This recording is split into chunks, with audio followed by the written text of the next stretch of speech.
Screen Anarchy? Yeah. So we're happy to have the chance to talk to you. Let me Absolutely happy to be here. let Thank me you get for having me. let me go ahead and okay. Request post request. Oh, request host to record to the cloud. Record to this computer. Bam. Ah. So I believe we are recording. Are you recording on your end, Danielle? Yes, I am. Okay, great. Just in case. So, hello everybody. Dave Canfield here, also sometimes called your creature feature preacher with Screen Anarchy. I am here today to talk to David Midell. Is it Midell? Yeah, Midell, you got it right. Midell, about his new film, The Ritual, starring Dan Stevens, Abigail Cowan, and Al Pacino. And I'm really excited to do that because I saw the film and I really, really enjoyed it. David, welcome to Screen Anarchy. Thank you for having me. Good to be here. What drew you to this particular story? There were a number of things that really drew me to it. I think that the primary, aside from just being really fascinated by a story like this, I come from a more scientific background. And there were when I found this story and I kind of dove into the research hole, there were things that happened during these events that I thought to myself, how could this have a scientific explanation? There must have been something else at play. Mm-hmm. How could there not have been? Which is pretty rare for me. Usually, I am normally very kind of shrewd, very scientifically minded. So that was one thing. And I also love the idea that this at its heart, this film is really about a very vulnerable woman and this group of people who came together to try to help alleviate some of her suffering. All the films that I've made in some capacity have asked questions about, how we treat vulnerable people. Yeah. And this film, in a sense, is no different. So that's really, from an emotional perspective, that's really what drew me in. It's funny. I actually lived and worked in a religious community for 28 years in an evangelical context, and I have seen prayers of exorcism done before, and I'm also very aware of the huckster end of that.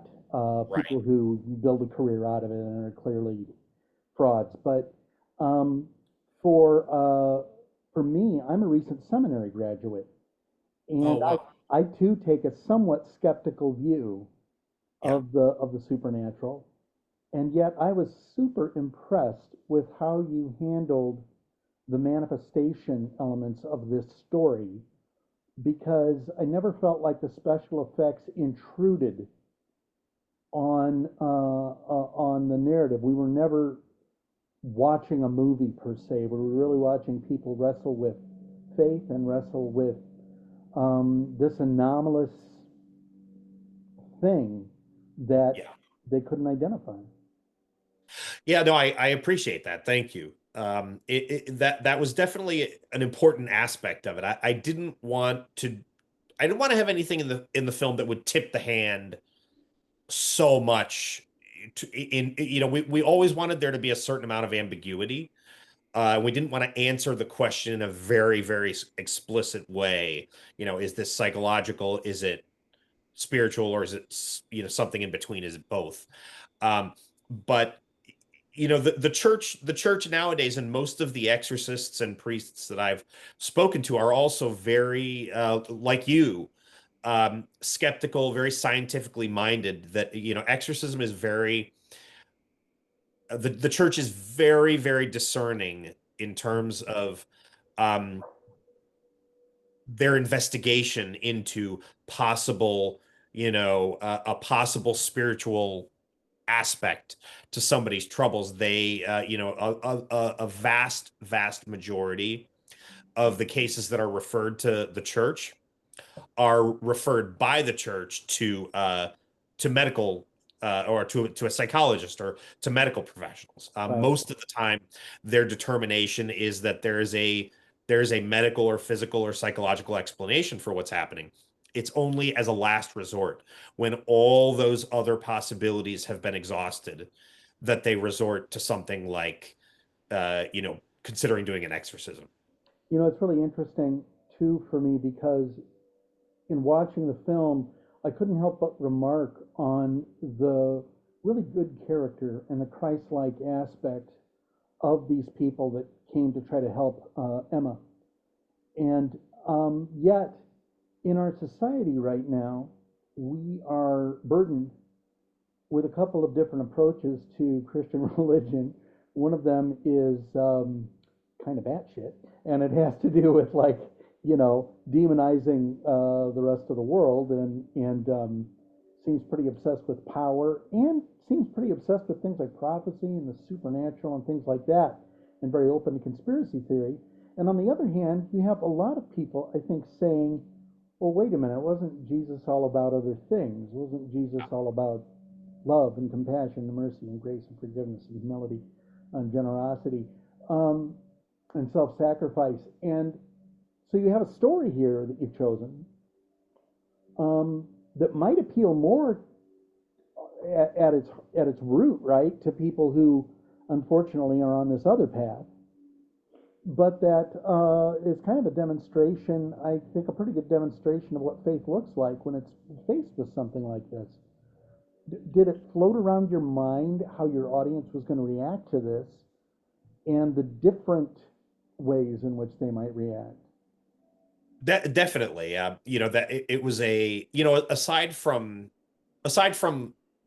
knowing that when you're telling a true story, there's an added level of responsibility uh, you know, to do justice to the real individuals, and to honor their experience. With a film like this, I mean, there's so many different things that different audience members with different backgrounds could read into it. And you're absolutely right that, that's why I always go back to the idea that this is a story about a very vulnerable woman who was clearly Yeah. on the fringes of society. She was not able to have a normal social life. She was not able to have a normal professional life, anything like that. This is somebody who would have been ostracized, an outsider. Um, and it's about a group of people who uh, who do what hopefully most people consider the Christian or the Catholic thing to do. They bring her in, they help her, they don't judge her, they uh, uh, uh, uh, uh, you know it'll be interesting to see how, when the film's released, how these different communities react to it. But that's really what I'm hoping people take away from it, is maybe asking themselves, people who are, like you said, members of these different, whether it's a different denomination or different Christian or Catholic communities, looking at themselves and saying, asking the question, what would I have done to help somebody like this? Would I have put myself at risk in the same way? And is what these people did, what Christ would have wanted, or is it Christ-like, or is it not Christ-like? Those kinds of things. Yeah, and I mean, occasionally we hear about exorcisms that go wrong, and this doesn't just happen in Christian communities. It also happens within other religious contexts, and people are, neglected and abused, and they end up dying because of the belief that everything has to be handled spiritually or whatever. I, and so you are opening yourself up to the width and breadth of a pretty wild culture. Have you had people interact with you in ways that you kind of went, whoa, I had no idea that people were going to react like this, or that I was going to have to answer these kinds of questions, or Those were definitely questions that I thought about, and we've gotten really lucky we've been fortunate that people have really kind of understood what we've been going for. But I mean, that was definitely something that I thought a lot about. I'm on the autism spectrum myself, and I've worked for many years in the disability community with people with mental health challenges and cognitive disabilities, and I know that in some places throughout the world, people with cognitive disabilities, people on the autism spectrum, they are not given any type of modern or appropriate psychiatric treatment. They are locked up and they have exorcisms performed on them, Yeah. which is really not a good thing, and that is the last thing in the world that I would, I that was a big part of my consideration in whether I wanted to tell this story. If I did want to tell it, how would I tell it? How would I tell it in a responsible way? And I talked a lot about that with our actress who played Emma as well, Abigail Cowan, and we both felt an enormous amount of responsibility to make sure that we are not generalizing this, making sure that we're not making the case that, oh, well, psychiatry isn't a real thing. Right. Right. People they just need to have an exorcism and they'll be fine. That we wanted to definitely steer clear of any message like that because, we both feel really, really strongly that we wanted to be responsible and respectful about portraying an issue like this. I mean, I saw that you were from Chicago and that you have Right. worked in the disabled community. I have worked this with the disabled on and off most of my life. In fact, my last stint was with Misericordia here Oh yeah. There, in Chicago. that's a great Misericordia is a really it's a Catholic institution. Yeah, it's really Really interesting. great place for I have family friends who are there, who have family members at Misericordia. It's a wonderful place. Oh, this guy probably had interactions with a lot of those people. I, Yeah, yeah, I, and one of the things when you work with the disabled, the first thing you get over, for me anyway, was this person is somehow different than me. yeah, Instead, what you encounter are people who have the good days and bad days, and they can be ornery as hell one day and yeah. be an angel the next, just like everybody else. And they have their likes and dislikes.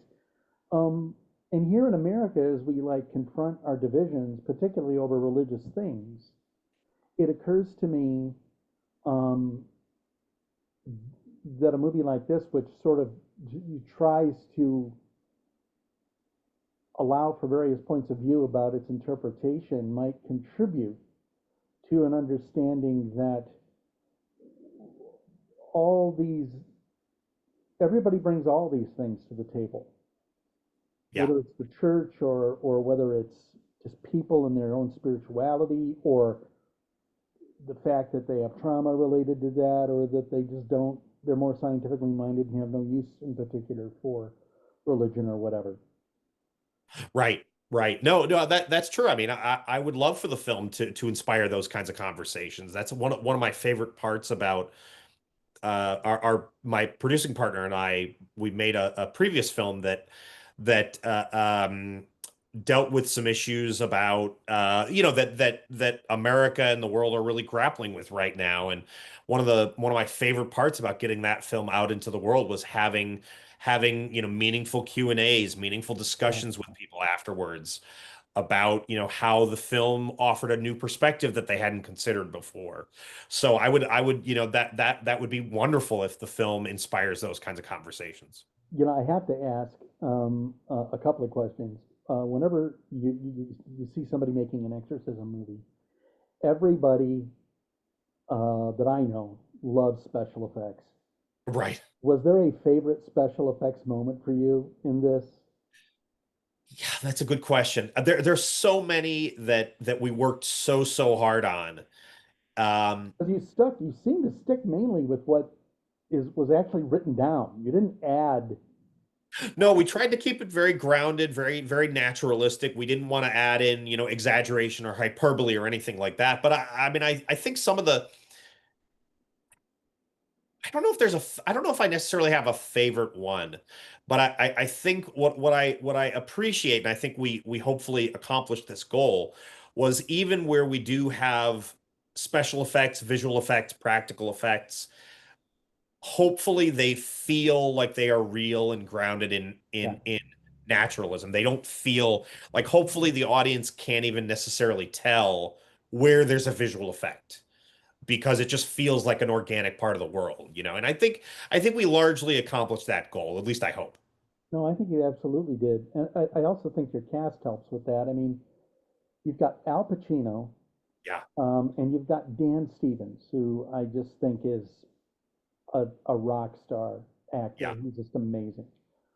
How did you get those actors cast in this film, and what was their reaction initially to the material?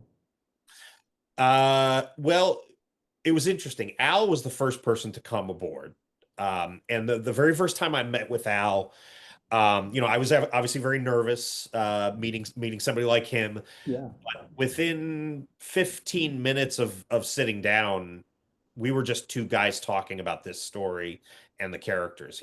Al is so disarming and personable and so passionate. He came to the meeting with a printed out version of the script filled with notes in the margins and thoughts and post-its about questions he wanted to ask me, and it was just really really incredible. So my collaboration with him started right from the beginning, and Dan came to the project quite a bit later because we ran into the SAG strikes, the Screen Actors Guild strike. We were going to shoot in the summer of 2023. with Ben Foster, right? Right, Yeah. right. Who was originally attached, and then just scheduling reasons with the strike, and then Dan stepped in. So I didn't have as much time with Dan before we started shooting, because he was also balancing a number of different projects. But it was really an incredible experience working with both of them to see the respect that developed between Dan and Al and the rest of the cast. I know Al really really loved working with Dan, and vice versa. Dan loved working with Al, and they play off of each other so well. And Dan's character is really the one.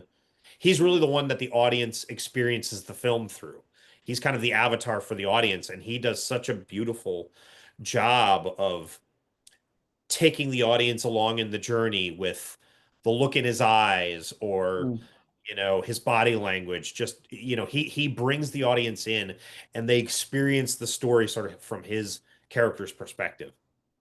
Yeah, it was really odd because Dan's performance in the film, in particular, um, there are a lot of beats, dramatic beats, that you uh think, maybe you could have added, or would have added, but they've all been done before.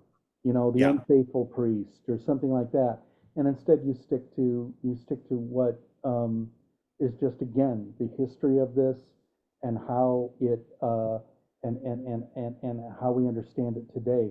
Are you going to stick with the horror genre, you think, as you? That's a good question. I don't know. I love horror films, and I would love to make more horror films, but I also really love films that uh I love ripped from the headlines films that are Yeah, about real issues that are going yeah, on yeah. I in the noticed that. in the real physical world. And and horror films can also address real issues. Certainly there's a lot of great horror films that do address real issues, but um I don't know. I think that the main thing that I look at is, does the passion, or does the material ignite something in me? Am Yeah. I curious to learn more about this subject, about this story, and am I fascinated by it? And it, does it does this story ask some of those fundamental questions about how vulnerable people are treated? How Yeah. how we treat vulnerable people. It's really that question is really, I have found, one of the primary questions that I ask myself when I am looking at a possible film. You touch on some real life horrors, I think, that people struggle with in um, in these contexts where they're trying to figure out spiritual things, Yeah. um, and the search for meaning and all that. And I think that's a hard thing to do when you've got such a, broad supernatural premise. And I guess the last thing I'd ask is, Patrick Fabian. I love The Last Exorcist, or The Last Exorcism. I Yeah. love that movie, and he's so good in it. Did He's that? great. Did you cast him because of that? Not because of that, but it's funny, when in my first conversation with Patrick, I told him, that's one of my favorite horror films, one of my favorite exorcism films. And so it was a nice little Easter egg for a lot of people who know that film, that Patrick is also in this film. And he, obviously a very different role, but he's just an incredible guy, an incredible actor, and it was a great little Easter egg, because I mean that's been one of my favorite horror slash exorcism films ever since the first time I saw it. Last question. Did making this movie widen the possibility of the spiritual for you, or do you feel like it narrowed you back down into your scientific point of view? I think it reinf I think it reinforced for me. I'm still a very scientifically minded person. I consider myself very, kind of data driven, facts driven. I approach filmmaking almost like a journalist does, with the archive of information and those kinds of things. Um, but I just can't help but think to myself, it, it, you know, most of the time, most of the time when people go to the church thinking that they might be a victim of possession or demonic influence, Yeah, most of the time they are referred to medical doctors. right. But if even 0.001% of the time there is something that doesn't have a medical explanation going on, that's a pretty terrifying and fascinating idea. Yeah, Even if it's that small percentage of the time, what a fascinating and terrifying idea that is, and that really kind of sparks my imagination. yeah. So I think that's really what it reinforced for me. I think horror and storytelling in general is all about what if. I know Yeah, we exactly. attribute that to science fiction, but I think horror is also very much about that sometimes. I really appreciate the chance to talk to you. And if you ever come back into Chicago and you want to hang, I would enjoy the living daylights out of that. That'd be a lot of Absolutely, fun. that would be great. I've got family there, so no, I'll definitely be going back Okay. at some point. All right, Dan. Nice to talk to you.